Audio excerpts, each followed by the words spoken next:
Pamela Bird is joining us virtually, and Commissioner Linda Kroom is here to my left. We will have one approval of minutes and one new action item today. Would anyone like to make a motion to approve the minutes of our last Administrative and Regulatory Committee meeting from October 23rd? So moved. Second. Okay. The minutes have been moved and seconded. All those in favor say aye. Aye. Aye. It's unanimous.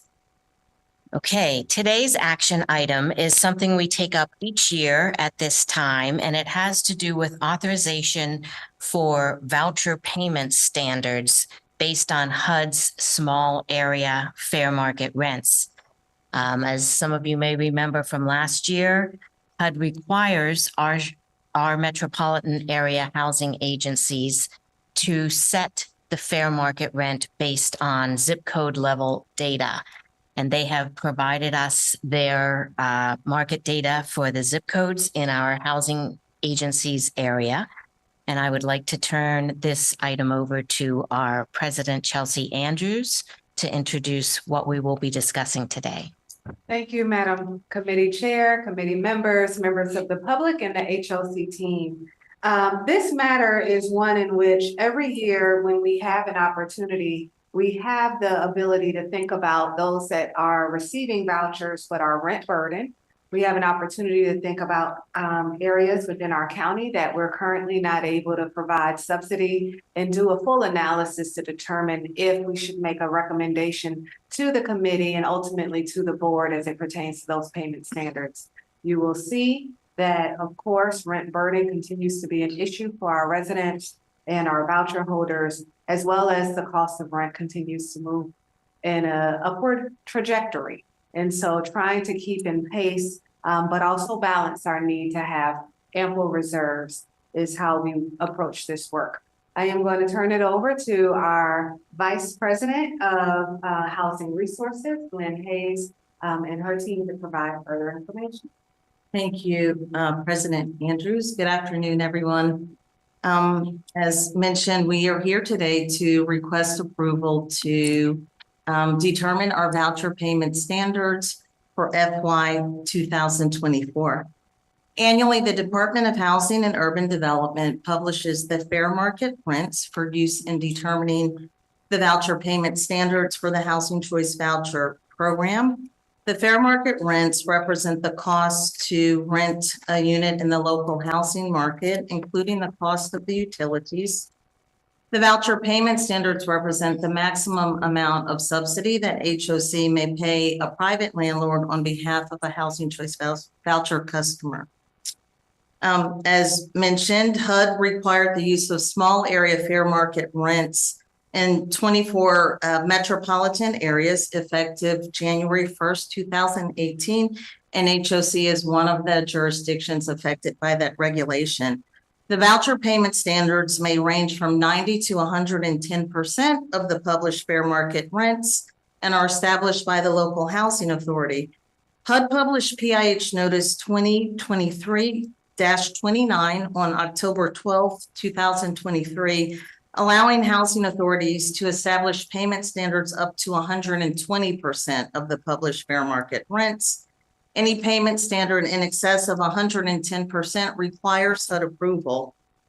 Staff are recommending to establish voucher payment standards to be equal to 117% of the published small area fair market rents for all zip codes and all bedroom sizes effective January 1st, 2024.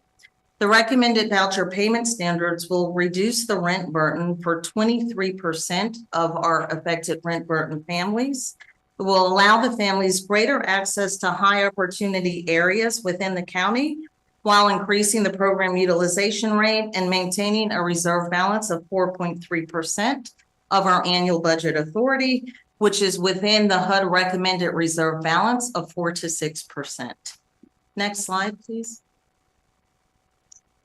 The methodology used to determine the payment standards, we took a new approach this year Annually, every year, we review the number of families who are rent burdened, the areas of the county which they live, the number of household members, and the forecasted or projected rent increases.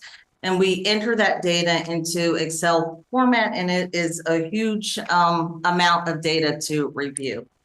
This year, we used HUD's tool. HUD has a tool, a software called Tool of Tools, which will also project the voucher payment standards for us. Historically, we have been unable to use that tool because it only allows you to enter in 20 zip codes at a time. So we reached out to HUD to get their guidance and help. And with the help of Walker Taylor, who is with us today, he works in the real estate division. So I want to just publicly thank Walker and Fernando Miranda, who work in the real estate division. They work with my team to take a collaborative approach to determine the voucher payment standards. So we completed this year a comparative analysis of reviewing the data in HUD's tool and our tool, which yielded the similar results or comparative results, which yielded voucher payment standards at 117%. Next slide. This slide is showing where our families reside within the county. So again, there are 71 zip codes in Montgomery County. However, our families are currently occupying 38 zip codes of the 71 zip codes. Next slide. And so this is just a continuation of where our families live within the county. And so we'll have a later slide that will detail kind of more where the concentration, areas of concentration are. Next slide, please. This slide is showing where the agricultural reserves are in Montgomery County. So 1/3 of Montgomery County, or 93,000 acres, are designated as agricultural reserves, which limit the number of families who can rent properties in that farmland. Next slide. Then this slide is showing you areas where the fair market rents increased. Overall, there was an increase amongst all fair market rents. The average increase was about 11% across the board, with the exception of Chevy Chase. Chevy Chase was the only one zip code within the county that had a decrease in fair market rents. It decreased by 1% for efficiency and 2-bedroom units, and it decreased by 2% for 3 and 4-bedroom units, and it's Chevy Chase zip code 20815. And looking at this chart, you can see that the notable increases were in Highland, Maryland. They had the highest increase kind of across the board in all bedroom size, particularly Highland and Bethesda. And just to note, we don't have any voucher families who reside in Highland, but that's where the fair market rents kind of increased the most, with the highest amount of $730. That's on the border of Howard County, isn't it? I believe so. Yes. Thanks. Yes. Okay. Next slide. This slide is showing the unit size or the occupancy size of the voucher holders in Montgomery County. This year, we saw a slight change where the number of families in 1 and 2 bedrooms increased from 34% to 35%. So the majority of our households are in 1 and 2 bedroom units, and we saw a slight decrease in families who occupy 3-bedroom units. That decreased from 24% to 23%. We have a very small amount of families in 4 bedrooms and efficiencies. Next slide. This slide is demonstrating where the majorities of our families live within the county. So the top 15 zip codes, this illustrates where those family lives. And then the bottom section of this slide is showing the 6 submarkets where our families reside. So nothing really has changed from last year. The majority of our families choose to live in Silver Spring, Germantown, and Gaithersburg, Maryland. Conversely, the right-hand side of the slide is showing where the least of our families choose to live. And so we don't have, as you can see from this slide, many families in Ashton, Poolsville, Brooksville, North Potomac. Kensington has a handful. And so again, demonstrating where our voucher families live within the county and where they don't live. Next slide. Would you say from your experience that that also parallels where multifamily housing is most available or least available? Yes, That it's as much an availability of housing to rent as opposed to people choosing one area versus another? I would say so, yes. Okay, thanks. Okay. This slide is demonstrating where our families who are rent burdened live within the county. So again, rent burden is families who pay more than 30% of their income for their housing. 32 of 32 families experiencing rent burden live in 38 occupied zip codes. 23% of our families are rent burdened. So if we, again, raise the voucher payment standards, it will lessen that effect significantly, lowering it from 23% to 1%. Next slide. This slide is giving you a glimpse of the effect of the different payment standards that we could adopt from 90% to 117%. Again, we are recommending a payment standard of 117% of the published fair market rents. If adopted, the number of families who are rent burdened would reduce from 1,297 families to 70 families. Our per unit costs, which is the average amount of subsidy that we pay per month, would increase about 12% from 1,317 to 1,483. Our projected reserve balance would be $5.3 million. And again, this is at the end of calendar year 24. If adopted, our reserve balance would be 4% of our annual budget authority, which again is within the HUD recommendations. And so there's a slight error modification that needs to be made to this last slide. At risk of recapture, if we adopted the 117% would be 0. Okay, next slide. This slide is a projected unit walk for calendar year 2024. In January, we project to have 7,640 units under contract. We anticipate adding 538 new vouchers into the program, or about 45 per month. We anticipate losing 420 or 35 per month. That's our average attrition rate. At the end of the year, we anticipate a very high utilization rate of 99.8%.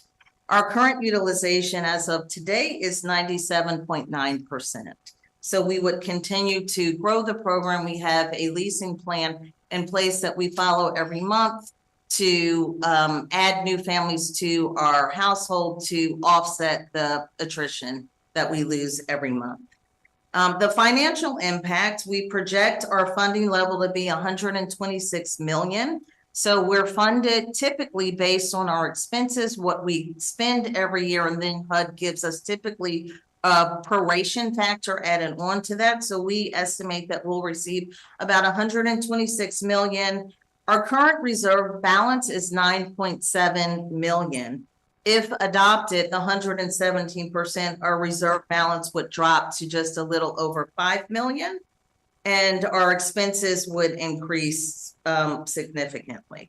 So again, we would serve more families, that give them access to all parts of the county, anticipate receiving more money next year, and having a reserve balance that's not at risk of recapture. Anything over, I think, 5.2% may be at risk of recapture. I think that's it for this slide. Next slide, please. Thank you.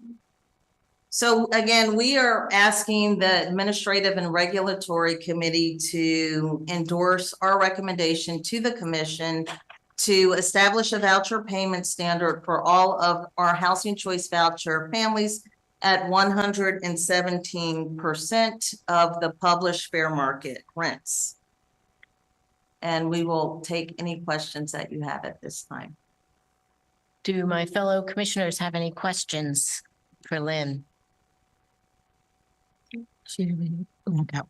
No. Lynn, Yes. hi. Hi. You said that this program will serve more families. We can't exceed our baseline, our program baseline, which is what the sheet? Yep, you have to turn the mic on. Technically. Our baseline is 7,770 units, Mhm. and we cannot exceed our program size. And you in terms of can't, utilization. We cannot. But we will continue to grow the program. So right now we're at about 98% utilization. right, If we to get to 100, it equates to about 161 additional families. So we will every month call up families from the wait list, but then we lose families as well. And so that net effect is what will continue to grow the program. So yes, we are moving in the right direction and we've made great progress this year and we will continue to do so next year. thank you, Lynn. Sure. Commissioner Byrd, any questions? No, just a nice job, Lynn and team, with using the automation and tools from HUD. I like Yes. that. And that it seems to be the results were comparable. So good job with that. Thank Thank you. you so much. Thank you. Thank you. Okay. I also congratulate you. I think being able to use HUD's tool, they then can't question the results. So there's No. an inherent advantage to that. That's right. So I like it. And if I'm interpreting this correctly, then we can serve the same number or potentially a few more as we grow to very tightly towards 100% utilization of our voucher without exceeding our funding. That's correct. And lower the cost burden to a number of families who are still paying more than 30% even with a voucher. That's right. So it's a win-win-win situation, it sounds like to me.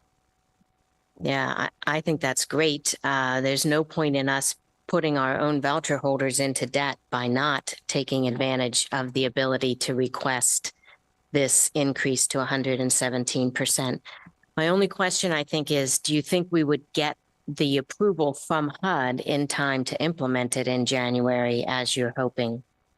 I think last year, so when we requested an approval to 112%, it was a relatively quick turnaround time. And so I'm expecting the same thing Okay, this year. It might be a little bit delayed in us applying it, but the turnaround time would be hopefully very quickly. And I think I was unfortunately unable to attend the meeting with HUD when we met with them to kind of use their tool and get their guidance from us, but I believe they indicated that it would be a relatively quick turnaround. sure. Okay.